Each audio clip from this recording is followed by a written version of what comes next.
All right, hi. So, excuse me, I want to share some thoughts on Matthew 5. This is the Sermon on the Mount. So, Jesus is talking about how he's coming to fulfill the law.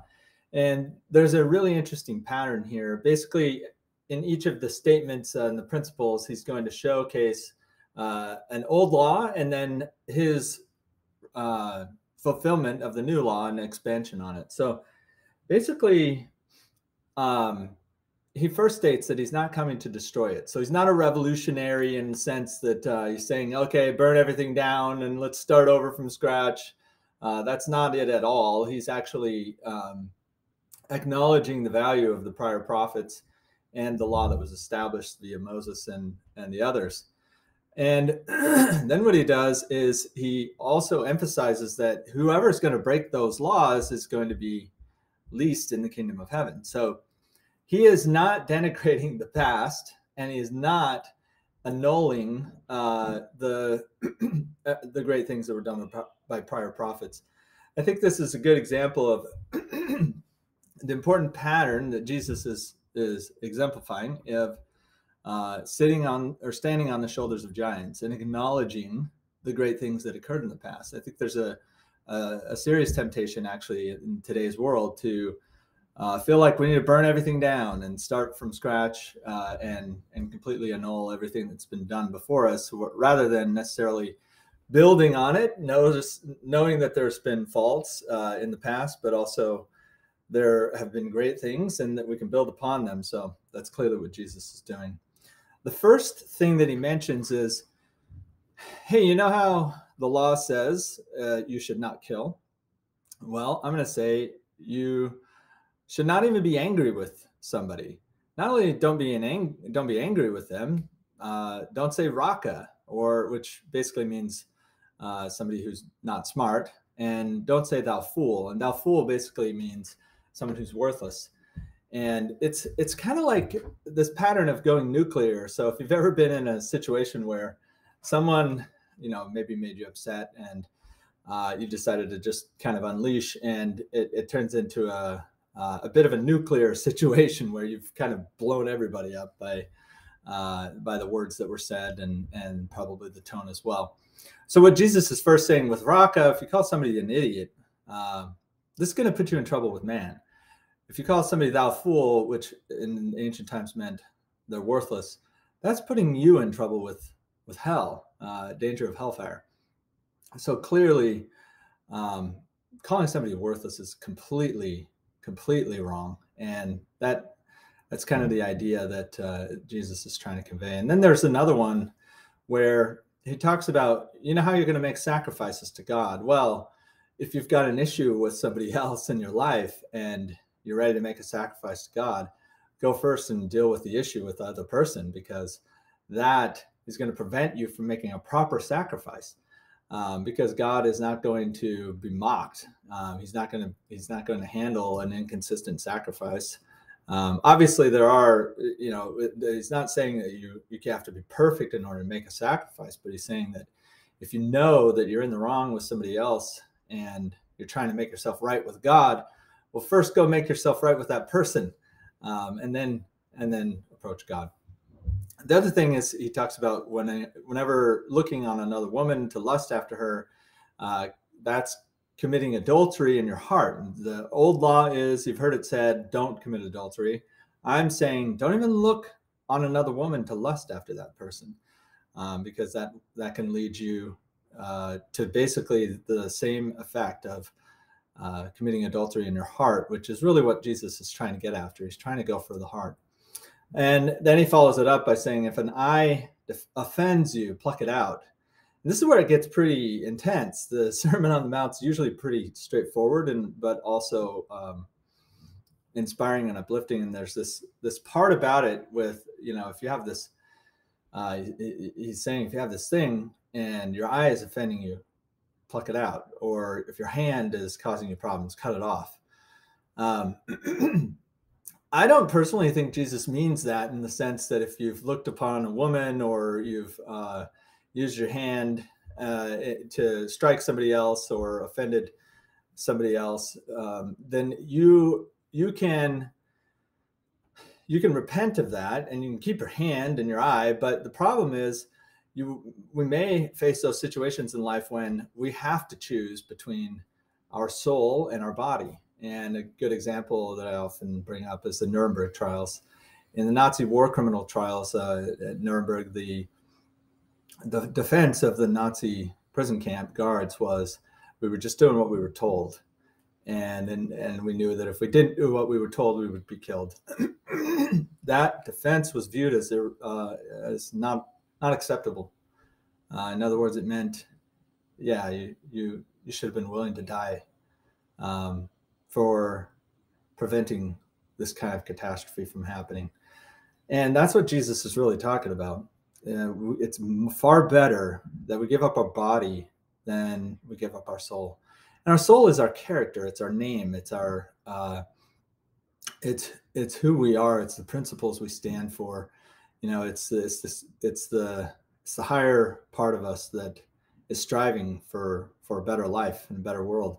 And and that's the critical piece, is we should be willing to give up our body for that, because it's more important than our body.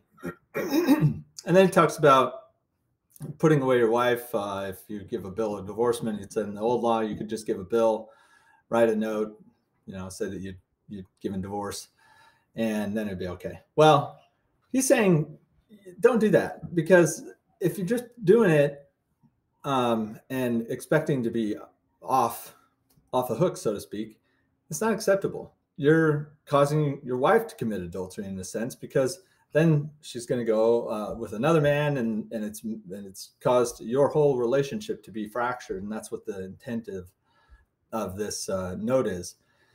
I really was inspired by Michael J. Fox's story back when he was basically king of the 80s and early 90s. He was diagnosed with Parkinson's, and he was married to Tracy, it still is, Tracy Pollan, I think is her name. And he, like a lot, once a successful person finds out that their success is going to be limited and their life is going to be radically different than they expected, he turned to drugs and alcohol and became very depressed. And one day his wife basically approached him and said, "Is this what you really want?" He said, "I don't know why you don't just leave me. I'm worthless." And she said, "No, it's not how it works. I committed to you when we set our marriage vows that we would be together in sickness and in health." And I think it's a great example. And I actually nod to the Catholics, because I feel like, divorce is there's obvious reasons why divorce can be an appropriate step, but I think there's far too many times when it's the commitment really isn't there. And, and it's, it's separation out of convenience and for other potentially spurious reasons, rather than a genuine commitment to help each other. And obviously, if there's abuse and other things, that those would be clear exceptions. But that's not what Jesus is saying. He's saying there's obvious exceptions, but the rule is reconcile. The rule is commitment. So let's not forget the rule. I think that's one of the things in life that we continue to think the exceptions need to be far more central, and that's not true. We have the core of our life, and the core of society is the rule, and there is a point to exceptions to the rule, but the rule is still the rule. It should be the center, and that's what he's saying about divorce. It should not be the standard. The standard should be reconciliation. And then he also goes on to say, swear not at all. Let your communication be yay, yay, nay, nay. And this one I thought was really interesting, because he's basically saying, don't try to say things on behalf of God. God rules heaven and God rules earth, not us. So we can't talk as if we are God. And I think this is a tricky part. This can be even a part of various churches, and including mine, that can have this sense of they're acting on behalf of God, which is certainly true in many cases in a symbolic way, but it can be abused and manipulative. And what Jesus is saying is, don't go there. don't say things to other people as if you know, as if you're on the side of God. Rather than that, just let your communication be true. Let your yeses mean yes and your no's mean no. And whatever is more than that is evil. So I think it's really important we remember that. We can't be manipulating people by acting like, you know, we've received some revelation or we know what somebody else should do or how they should act in specific circumstances. And I think that's important. Jesus is very clearly saying this, that we can't act as if we know what God wants for somebody else.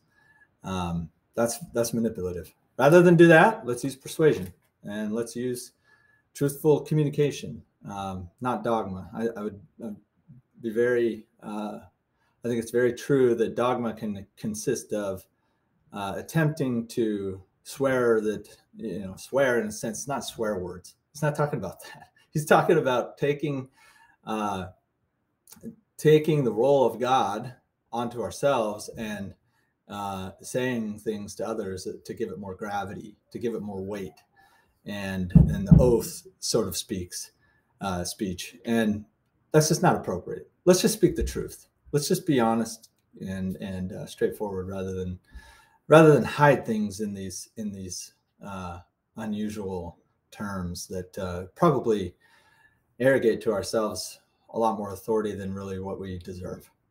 The other thing is, you know, he gives a classic line of, if you've heard it said of old, an eye for an eye and a tooth for a tooth, but I say unto you, whosoever smites thee on the right cheek, turn the other, give it to him also.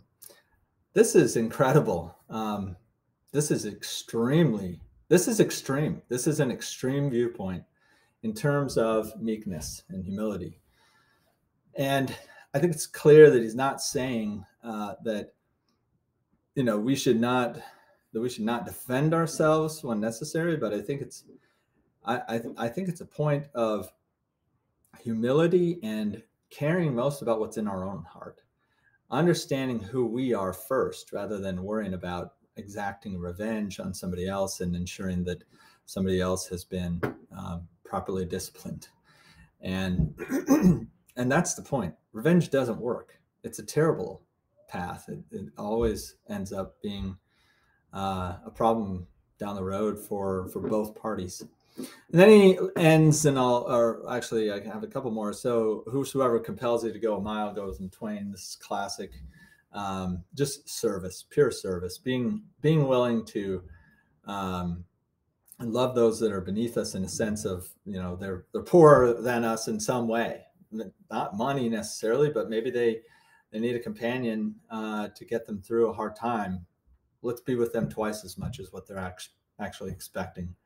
And let's spend twice as much time as they might even have hoped for us to spend with them.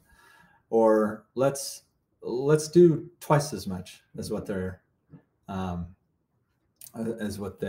might have expected. So and then he ends with this incredibly radical idea: love your enemies. The law says love your neighbor. He's here to tell us love your enemies. And why would we love our enemies? That just seems so unusual. And I think it has to do with our own progression. We can't progress unless we have learned how to love those that are hard to love. And that's his point. He says, you know, it's easy to love those that are easy to love, but that's not going to turn us into true Christ-like disciples. What does that is loving those that are hard to love. And that's the important part that leads to true transformational growth within us. And that's really what we're going for. All right. That's my time on Matthew 5:17 through 47. And take care. Thanks.